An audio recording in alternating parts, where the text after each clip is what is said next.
welcome to our talk that we did at Project Challenge as our final talk of the afternoon. We're going to be talking about 7 habits of highly effective PMO managers. So we're going to be looking at kind of 7 habits of those effective PMO managers, stolen shamelessly from Stephen Covey's 7 habits of highly effective individuals. So there'll be 2 of us doing the talk. Some will be done by myself, Eileen Roden, and the other half is going to be done by Lindsay Scott. So as we start the kind of presentation, we thought it was really quite important that we spend a little bit of time actually kind of looking at the title of the talk and clarifying we all understand the terms that we're going to be using. So the 3 terms that are really important to be defined are, firstly, it's going to be habit. We're then going to look at behaviour, and we're then going to look at effective. So let's first look at defining what a habit actually is. So standard dictionary definition, and what we find when we look up what a habit is, it is a routine of behaviour that is repeated regularly and tends to occur subconsciously. So it's not something that we do as a one-off, it's something that we do repeatedly, and we often don't think about what we're doing, it's just something that we do as a matter of course because we've been doing it kind of for so long. Whether it's snoring, always kind of leaving the bathroom in a mess, we tend to know for our habits and the things that we do. So the second thing that we wanted to define was behaviour, because very often people kind of get confused about behaviour, and it does become very important when we start thinking about feedback later on. So a behaviour, yes, we say the way in which one acts or conducts oneself, especially towards others. Now I think that's quite a pompous definition of behaviour, and there's a much easier one around behaviour, which is the things that you say and the things that you do. Okay? So it's got nothing to do about how you feel, and it's got nothing to do with how you think. It's about what people see that you do and what people hear that you say. Okay? So even if we're in a foul mood, we can still smile and say hello to people when we walk in the office. Yes? And what they'll say is, that's really good, yes? They came in, they smiled and they said hello. They're not making judgments on what we're thinking or how we're feeling at the time. They're making judgments on what we say and what we do. So when we're talking about habits, these are things that we say and things that we do on a regular basis that have become kind of subconscious. It becomes our natural kind of way of behaving. And the other important word is effective. Okay? So again, we'll go for the dictionary definition. So it says successful in producing a desired or intended result. Now, there is one kind of difficulty around taking this definition as it stands, okay? Because the important thing around being effective is we want to continue to be effective, okay? So the way that we behave has to continue to be successful in producing a desired or intended result. There is no point, yes, in dragging something out of a project manager and you know you can never go and speak to them ever again, yes? Because next month, you've got to try and get the same report out of them again. So in order to be effective and truly effective, it's not just about the now, it's about that continuous piece of getting our desired or intended results. And I think the other thing is we're just going to put a kind of a health warning on here, yes? Sometimes good behaviour is not always rewarded in the workplace. I would like to say it is. I would like to say every organisation recognises, rewards and promotes people who demonstrate good behaviour. Yes? An awful lot of organisations actually don't do that and proliferate bad behaviour, yes, in terms of kind of their choice for who gets what jobs and what activities. So as we go through, it's worth kind of thinking what the potential implications are, but I would still advocate we should be demonstrating these kind of 7 habits, these 7 behaviours of PMO managers.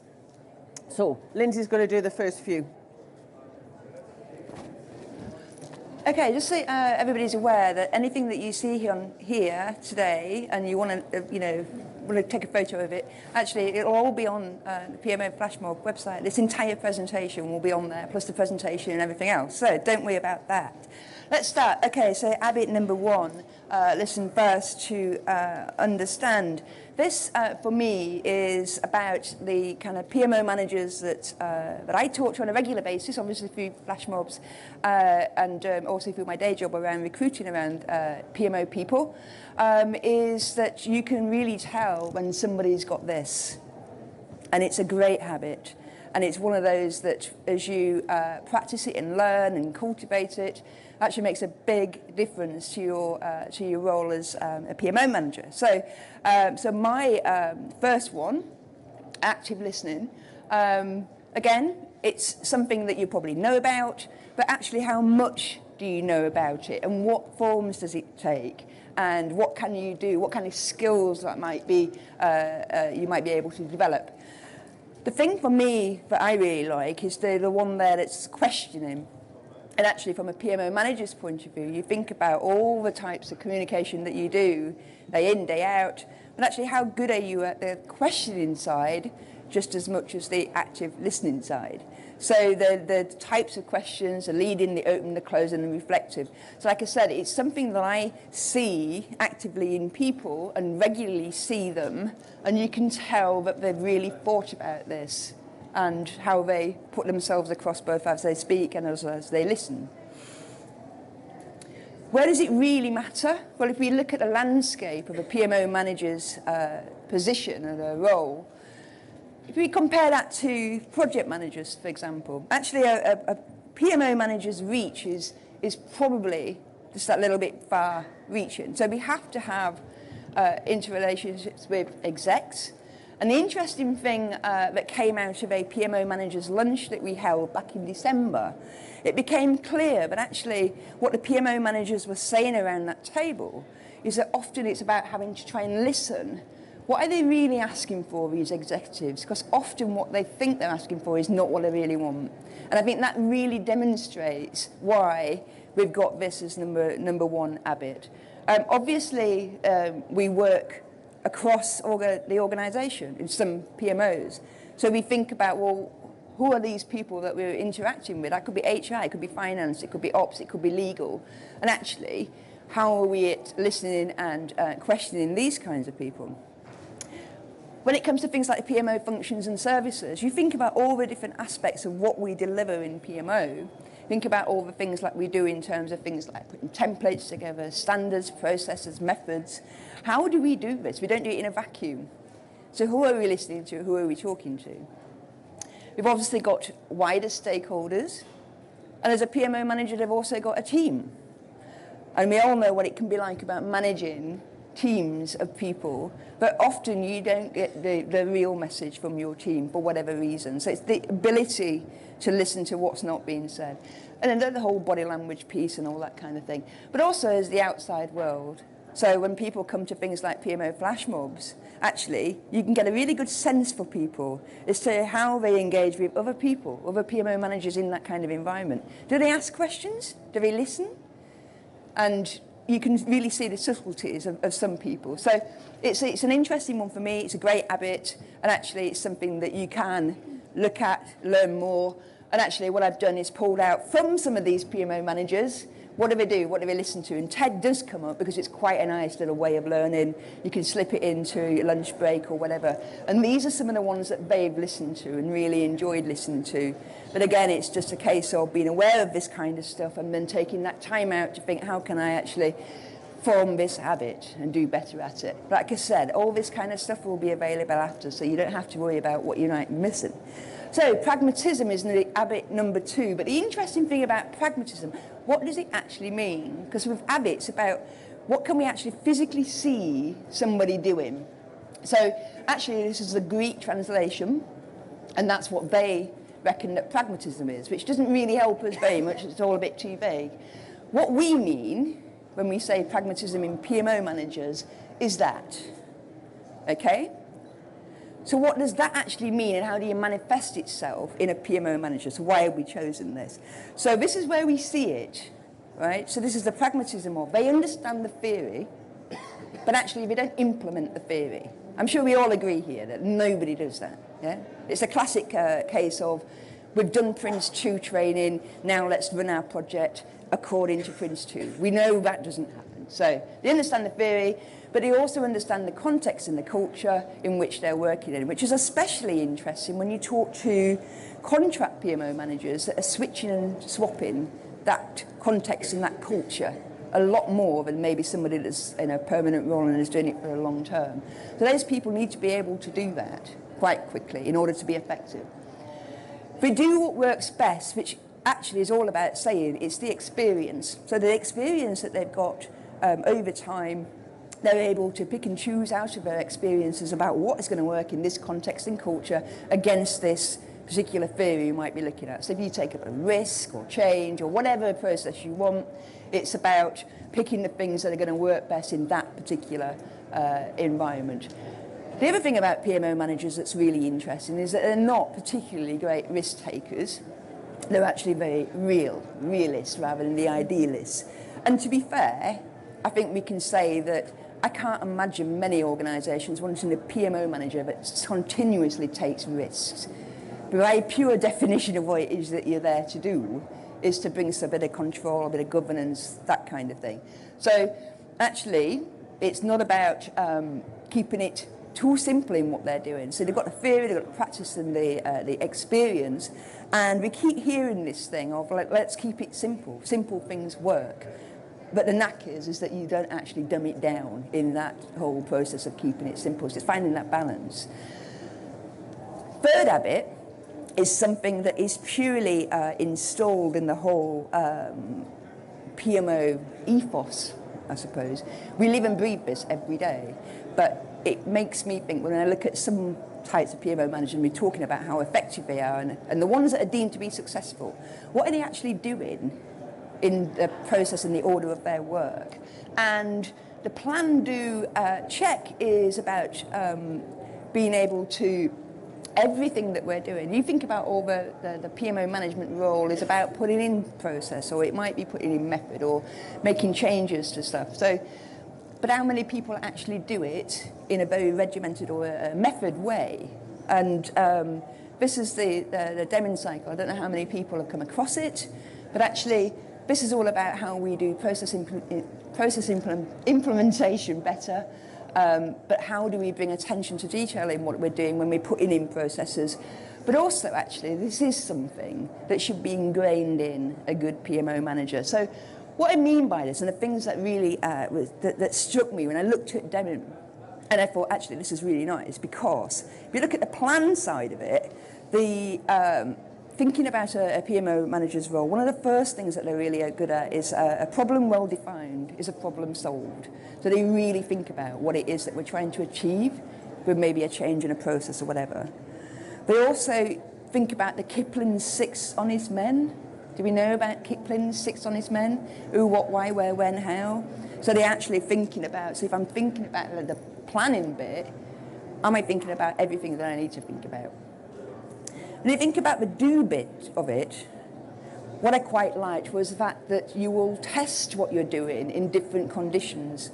So some PMO managers can be guilty of, we need a new process for this, let's develop that process and let's put it out there. Bob's your uncle, it's done, it's delivered, let's move on to the next thing. But actually, I'll be really thought about, not all our stakeholders, not all our projects, not all our project managers actually want the whole kit and caboodle. So have we actually tested it under different conditions? The other thing that I really liked is that we have to make sure we document observations. We are asking people to document things all the time in projects, but do we do it as PMO managers when we are doing our day job, which is about process improvement and things like that? So just something else that it jumped out to me. But also, as you're doing it, you start your analysis of how effective it is as you are in do mode, which means that when you come to the C bit, which is the checking bit, that's when the real analysis starts. But do we do lessons learned? You know, does anybody do lessons learned? That's another thing altogether. However, it was another thing that made me think, do we do lessons learned on our own PMO job or putting in good functions and services? Good project manager, PMO managers do. And the other bit about the action bit is the fact that it's a continuous improvement, that there's going to be constant change and constantly adapting to those conditions that we're working within as the projects, as the organisation changes, the projects and programmes change.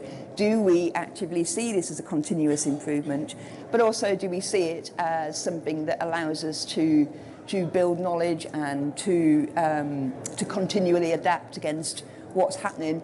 And actually, one of the things that have come out of a lot of PMO Flashmob conversations is that we're all interested in maturity.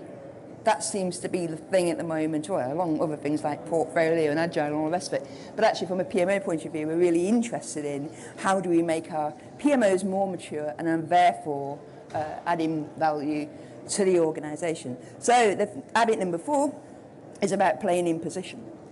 What this means is, and it's actually a poker term, I don't know if anybody here plays poker, but it actually comes from that, and I really like that. So where you sit is the difference between winning or losing a hand. So good PMO managers actually really do think about where they sit in the whole thing. So this is about working where you should, rather than working where you think you'd like to. This is about you recognising that you're not the decision maker. So it's come out of a number of conversations, including when we've done around the table with PMO managers. But actually, they get into their heads that because we are creating information from data that allows our senior execs to make decisions, some of them can overset the mark and feel like that they should be making those decisions on the behalf of the executive.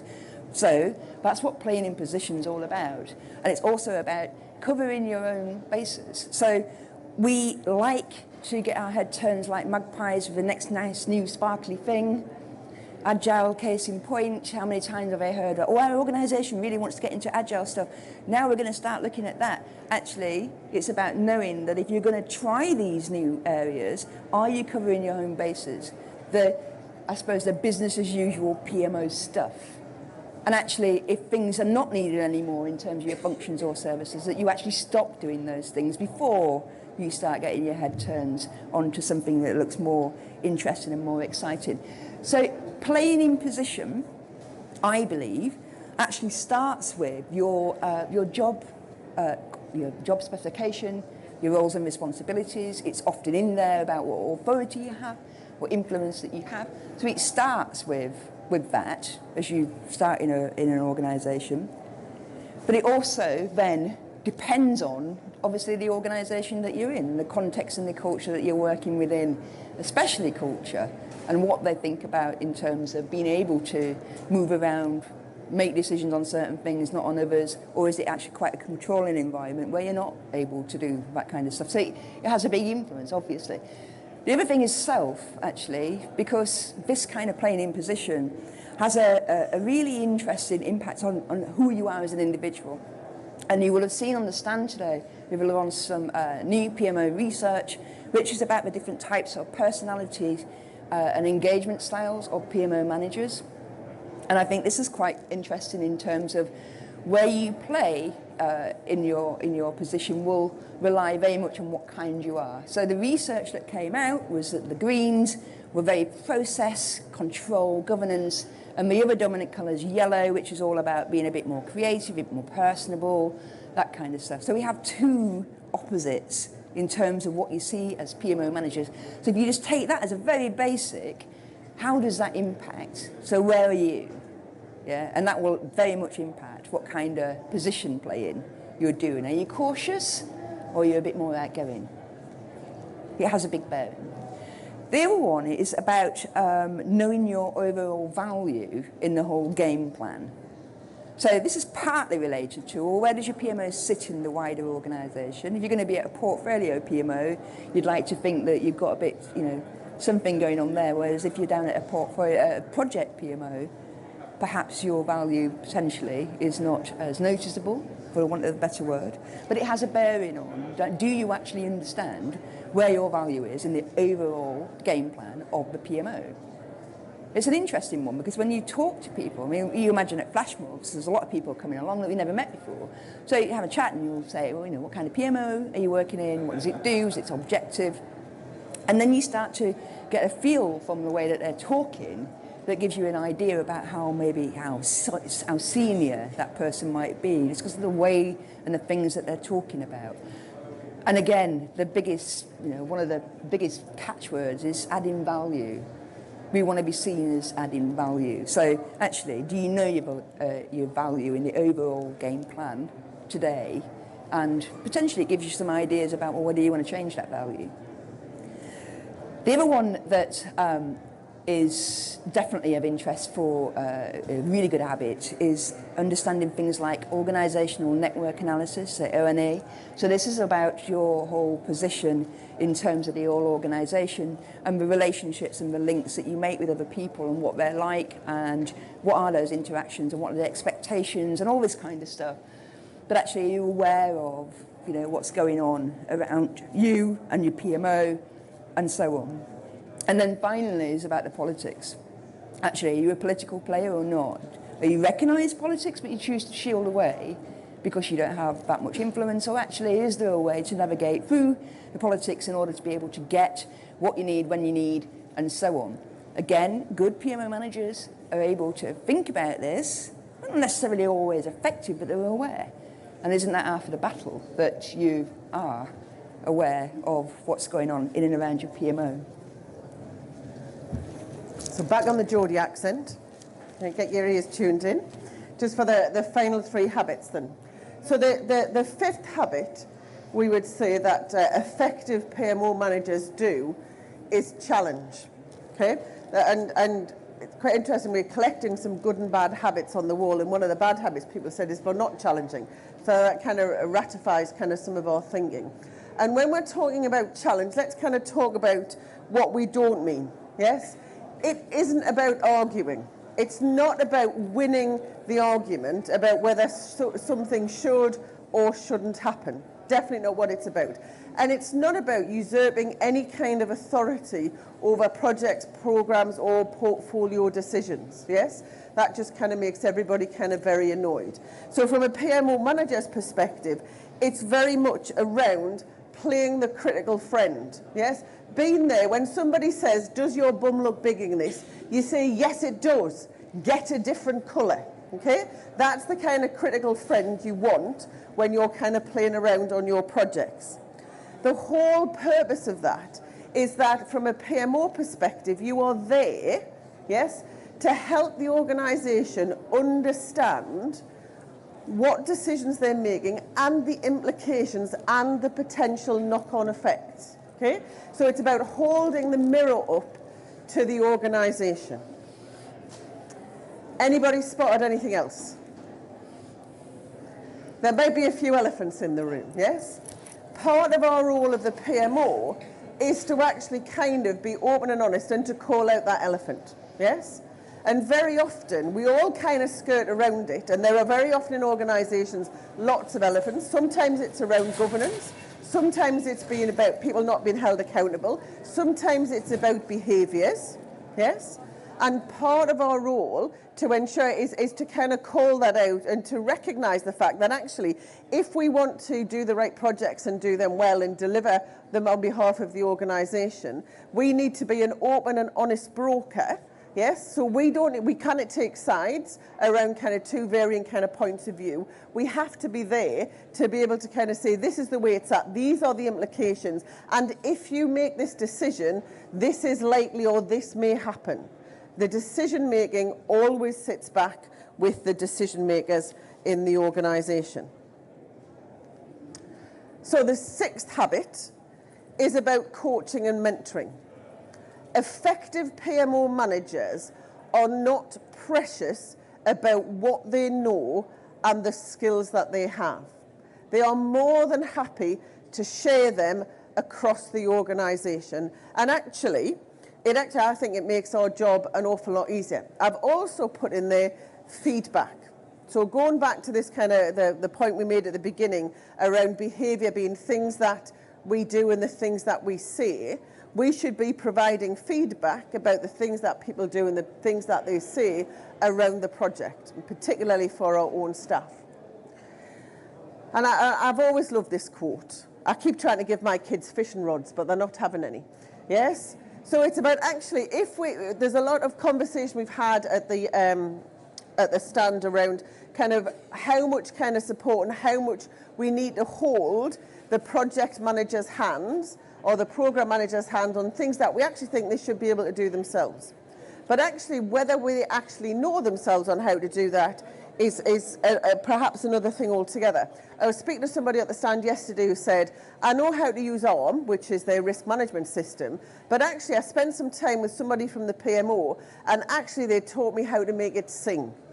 Yes? So we actually kind of go past and spend time with the individuals out there. And from a kind of a coaching and a mentoring perspective, potentially there are 3 groups that I would say we need to do coaching mentoring to. Okay, so the first one is your team, yes? So if you work in a PMO team, we shouldn't be precious or territorial. It's my job to do risks. I'm in charge of the planning tool, yes? We should be happy to kind of share that knowledge. And if they're your staff, then it's actually part of your line management responsibilities. So what we want to do is we want to increase their knowledge, we want to increase their capability so they can add, as we've already said, more value to the organisation. Project managers, and I always think it's kind of one of the interesting things is being in a PMO, there is an expectation that you actually know as much as the project managers do about their project and projects, but without doing that overtly, yes? So we should be there to be able to kind of help guide and support the project manager, and very often it's because we might see things or we have some additional kind of skills and capability that we can share with them to make their job easier and potentially to make our job easier. Now, the really interesting crowd is the sponsors and the execs. Yes, so I've done quite a bit of work with some boards of directors, and we're never allowed to hold a workshop with a board of directors, yes, all at once. We have to meet them individually first. That's any kind of consulting I do. I have to meet all of the boards of directors individually first, so they don't demonstrate their lack of knowledge and skills and capabilities kind of to their peers. So I always love those pieces of work. And very often the sponsors and the exec are by their very nature kind of senior in the organisation, and they don't necessarily like being told they don't know how to do their job and you can help them to do it better. And very often one of the kind of the real skills in being able to coach and mentor some of the sponsors and execs is to ask them questions. Get them to think about things in ways that they've never been done before. And I'm conscious of the time, but I'm going to tell a story. I was doing a piece of work with some sponsors who are board of directors in a large stationery company, and I was over in, I can't remember the place, into Germany and turn left, Holland. I was in there and with a board of directors, and we were generally talking about the role of the sponsor. And we got through the project life cycle, and yes, we'd gone live, we'd all had the implementation party, and thank you very much, Mr. Project Manager, you've done a fantastic job, not a penny over budget, bang on time, we would love that, but thank you very much. And then I kind of turned around to the board and said, right then, so now we've got to kind of deliver the benefits. So who's left to deliver the benefits? And I'm not joking, this international director said, who, me? Yes? So I'd never actually said, you're now left to do the benefits. So it's by asking the question and making them go through the thought process. They are much more able to accept their thought processes developing and them increasing their knowledge and capability. Always great fun playing with the sponsors and the exec. So the final habit then, and I stolen this shamelessly from Stephen Covey, is sharpen the saw, because I absolutely believe this. It is really important, both for our own personal development, but also in continuing to drive our organisations forward, that we continue to do this kind of self-development and also sometimes kind of self-preservation about making sure we are aware of what's in and around the place. Now, I did a dissertation a few years ago on professional judgment and what it meant to be a professional. And one of the interesting things about being a professional is that you keep up to date with all of the stuff that is happening in your industry. And in your organisation, what you don't want is somebody to come to you, the PMO, and say, right then, I think we want to implement Agile, and we know what the next 3 projects to be in Agile for you to say. And how would you be spelling Agile? Yes?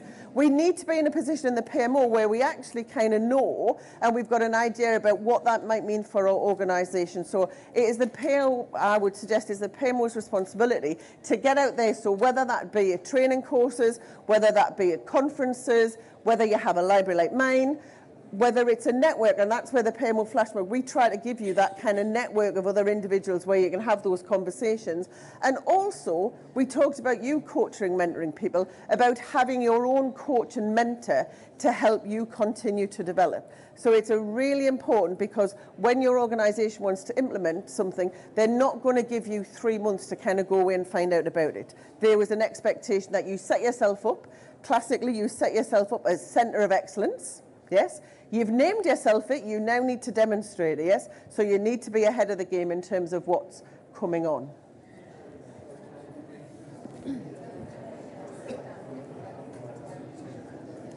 So before, how do you develop habits? No, not the Hobbit.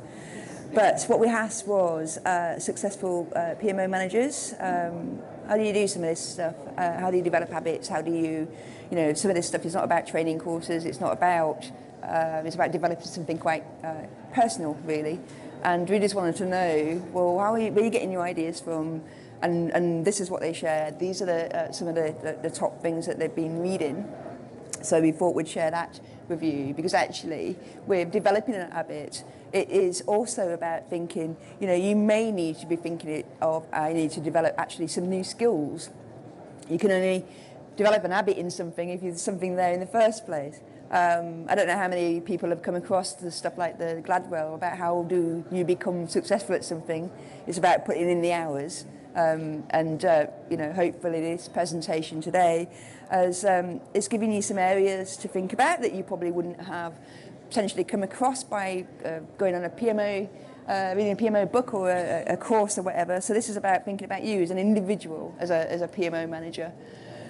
But also, over the course of the 2 days, it sounds really bad now, Eileen. We've left it on oh no, now we're just going to leave it on the bad habits. But what has been really interesting, I've just gone back and had a look. Two of the things that's bad habits wise is we don't challenge enough. I think we had that one. That's good. Don't do listening very well. So these people didn't know that these are the 7 things that we collectively put together.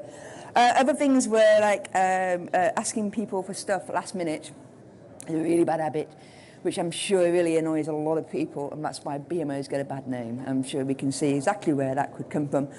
This is an interesting one. It's a bit psychotic. Waiting for people to make a mistake. So you're waiting for them, rather than thinking, how can I help you? How can I help you do this? But you're actually going to sit back and wait so you can blame them.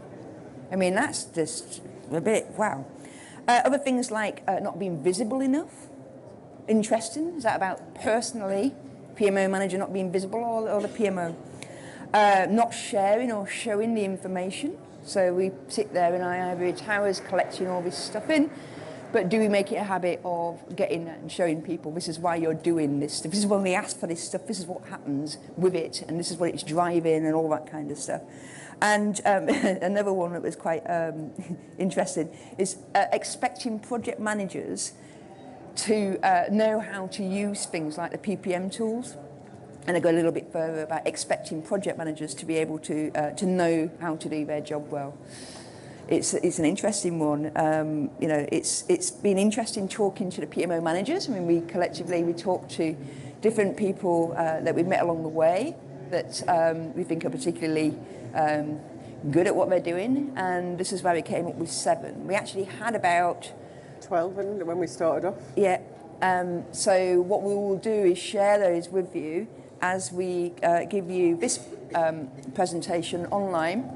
If you've not joined up PMO Flashmob, make sure you do. If you're really into PMOs, hopefully I can recognise people we've spoken to today, but if you've not had a look, do have a look, see what we're doing. We're trying to do things a little bit differently, helping you to think differently about what you're doing and help you to become the best you can do at your job. And that's it. So, 45 minutes yet, which I'd be very pleased with me. 4:15. Yeah, it's open till 4:15. Yeah, it finishes at Pop 8:30. along to the PMO Flashmob stand and write in some of the good or bad habits. The other thing that we're collecting up there are some topics for some future talks. So if you think there's anything you want to talk about in greater detail, come and kind of join us and write it on our boards. And as soon as we're unmiked, we'll be there to enjoy the conversation. Otherwise, we'll be at the back for a minute if you've got some questions. Okay, thank you.